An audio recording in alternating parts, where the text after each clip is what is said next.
My name is Donna, and I want to talk a little bit about the premise for the Golden Age series. So my sister Diana and I co-wrote a fiction series set in Atlantis, an epic fiction series set in Atlantis. Here is what they look like. So this is Colors of Atlantis, Book 1. Shadows of Atlantis, Book 2. And Atlantis Morai. The word Morai means fate or destiny. Aren't they beautiful?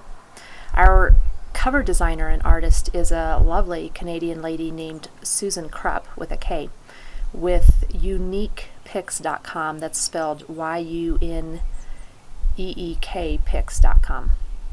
We really appreciated her work for the covers. So we consider the Golden Age series to be historical fiction, but because there is a lot of metaphysical components to the story, we list them under fantasy. We did do 10 years of research into Atlantis because we wanted the setting to be as historically accurate as possible, or as we like to say, as historically probable as possible. There are thousands of geological and archaeological finds which point to very advanced cultures and civilizations of long, long ago, long enough ago that we as a species have forgotten all about them. But there are too many commonalities of legends, oral history, rituals, beliefs, and even languages that exist in what we call the indigenous people of the world today to be mere coincidence. Thankfully, there are well over 100 authors who have studied these commonalities and the finds, and those who have studied them. And we got to use a lot of their research in our work. Of course, Plato and Solon's work is also super important. It's like a neon lit sign that points the way, right? But Atlantis was not the beginning of the human story, and thankfully it was not the end either. So Book 1, Colors of Atlantis, begins with Zeal. Zeal is a smaller than average man with silver hair and dark skin, who is head of the House of Oracles in the capital of Atlantis, which is called simply High City. Zeal is mysteriously old and not quite as wise as he would like to be. He is, however, plenty cynical, and he is a sort of guardian over a prophecy that speaks of possible doom for Atlantis, and that also speaks of one that might save it.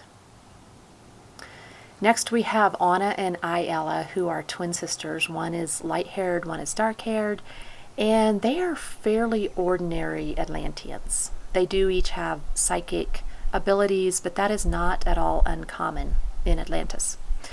Their birth, however, fits this prophecy. And Zeal's been looking for this birth for a long, long time, so he's pretty excited when he puts the pieces together and figures out who it is. In Book 1, we get to know the twins' parents. Their mother is secretly involved with programming and maintaining the 3 mega crystals that power Atlantis. And their father at one point is forced to help with Belial's genetic mutation experiments and help them develop ways to control the hybrid creatures that Belial are creating. In part 2 of Book 1, the twins, who are 18 years old at that time, take a long trip through ancient Ireland. And it's still pretty wild, so along the way, and along with their group of fellow Atlanteans, they have adventures and life-threatening trials and romantic escapades, and sort of figure out who they are and who they want to be. We do jump around with point of view in the books, so also in Book 1, we are introduced to Dominus Mardu, who is the leader of the Belial Nation. And we get to hear his perspective on things. Now, Belials are the outcasts of Atlantis, the ones who don't want to be pure and holy. So they've been sort of shoved into a corner of the Atlantean continent and separated from Atlantis. They do consider themselves actually more free, even though they live in chaos with extreme levels of society. Belial provides a kind of a darker contrast to the beautiful and innocent Atlantis. So Mardu is powerful and abusive, and he believes very much in survival of the fittest, that those who earn or take power have the right to use it any way that they want to.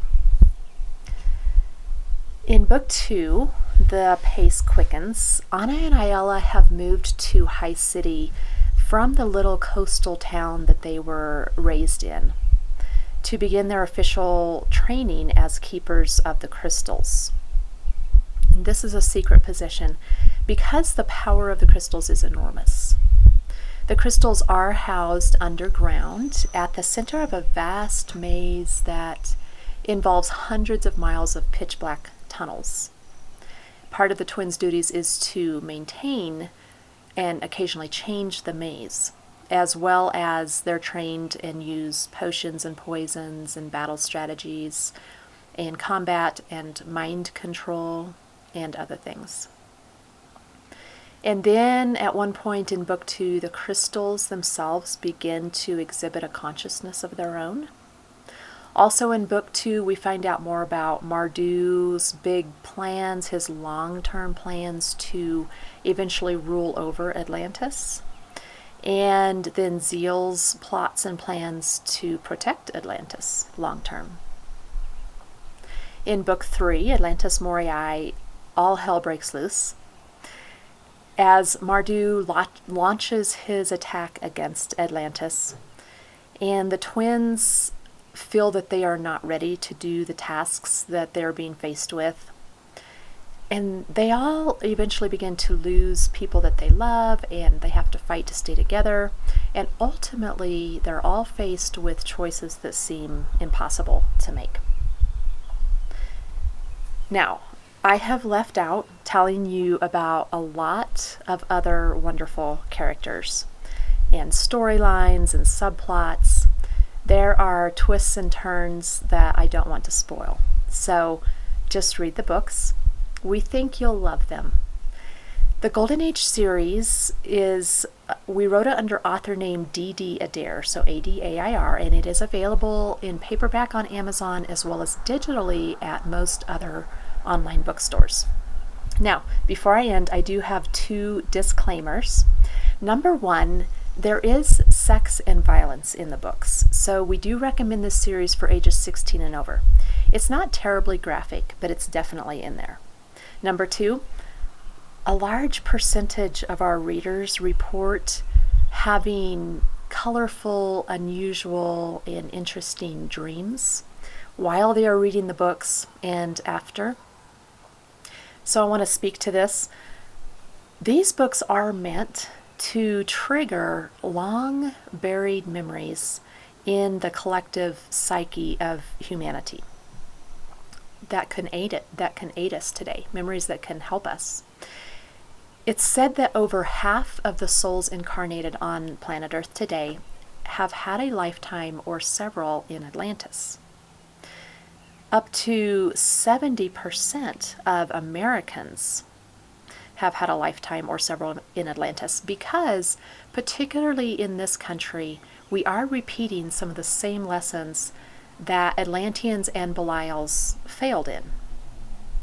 So, may we choose wisely this time around.